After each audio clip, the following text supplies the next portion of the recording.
खामोशी, Adler Allan Poe. अनुवाद कमलेश्वर। मेरी बात सुनो। शैतान ने मेरे सर पर हाथ रखते हुए कहा, जिस जगह की बात मैं कर रहा हूं वो लीबिया का निर्जन इलाका है, जेयर नदी के तट के साथ साथ।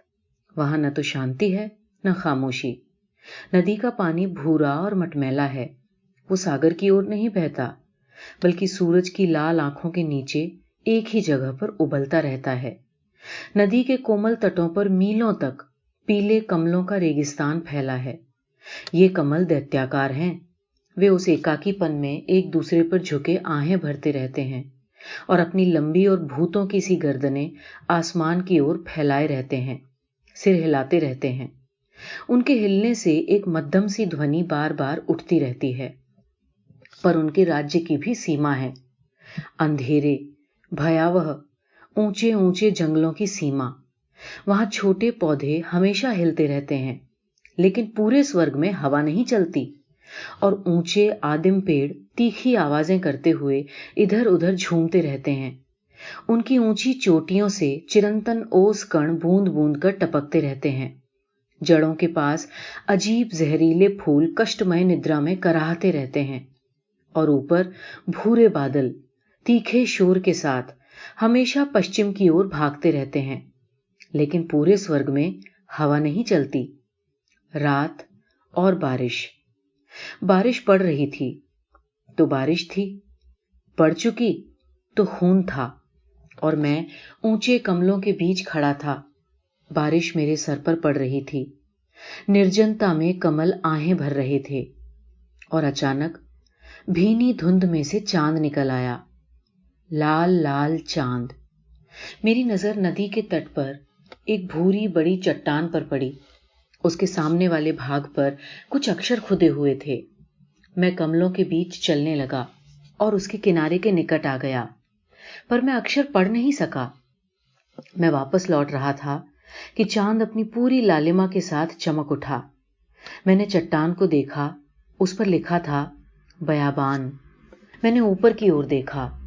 चट्टान की चोटी पर एक आदमी खड़ा था, और ये देखने के लिए कि वो क्या करता है, मैंने अपने आप को कमलों के पीछे छुपा लिया।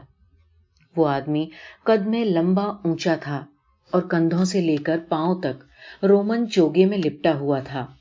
उसके अंगों की रेखाएं अस्पष्ट थीं, लेकिन उसका चेहरा किसी दैवीय पुरुष का सा था। उसका माथा चौड़ा था। उसकी आंखों में परेशानी थी। उसके गालों पर पड़ी कुछ झुर्रियों ने ही मुझे अनेक गाथाएं सुना दी। वैसे वो बेचैन था और एकांत चाहता था। तब उसने आसमान से अपनी नजरें हटा ली और उसने मरुभूमि की नदी जेयर और उसके पीले पानी को देखा। फिर उसने मुरझाए कमलों के विस्तार पर नजर डाली। तब उसने कमलों की आहों की ओर कान लगाया, और मैं छुपा छुपा सा सब कुछ देखता रहा। तब मैं कमलों के बीच नीचे छुप कर चलने लगा और कमलों के उस जंगल में आगे बढ़ता गया। मैंने वहां रहने वाले हिप्पोपोटेमसों को बुलाया। उन्होंने मेरी आवाज सुनी और आ गए, और चांद के नीचे तीखी आवाज में गुर्राने लगे। वो दैवीय पुरुष तब भी चट्टान पर बैठा रहा, अपने एकांत में कांपता हुआ। तब मैंने पंच तत्वों को तूफान का शाप दे दिया, और जहां पहले हवा भी नहीं चल रही थी, वहां अब तूफानी हवाएं एकत्र होने लगीं। आसमान तूफानी हवाओं से हहराने लगा, और उस पुरुष के सिर पर बारिश की बूंदें गिरने लगी, और नदी में बाढ़ आ गई। नदी में झाग उठने लगा। कमल जोर जोर से चीखने लगे। हवा की तेजी के आगे जंगल धाराशाही होने लगा। तूफान बढ़ता गया। बिजली गिरने लगी और चट्टान अपनी नींव तक दहल गई। और मैं छुपा छुपा उस पुरुष को देखता रहा, और वो अपने एकांत में कांपता रहा। रात बीतती गई। वो चट्टान पर बैठा रहा। तब मुझे गुस्सा आ गया, और मैंने फिर शाप दे दिया, नदी को, कमलों को, हवा को, जंगल को, आसमान को, तूफान को, कमलों की आहों को, सबको खामोशी का शाप। वे अभिशप्त हुए और खामोश हो गए। चांद ने आसमान में ऊपर चढ़ना छोड़ दिया। तूफान मर गया। बिजली थम गई। बादल लटके रह गए। पानी तल पर चला गया और वहीं रुक गया।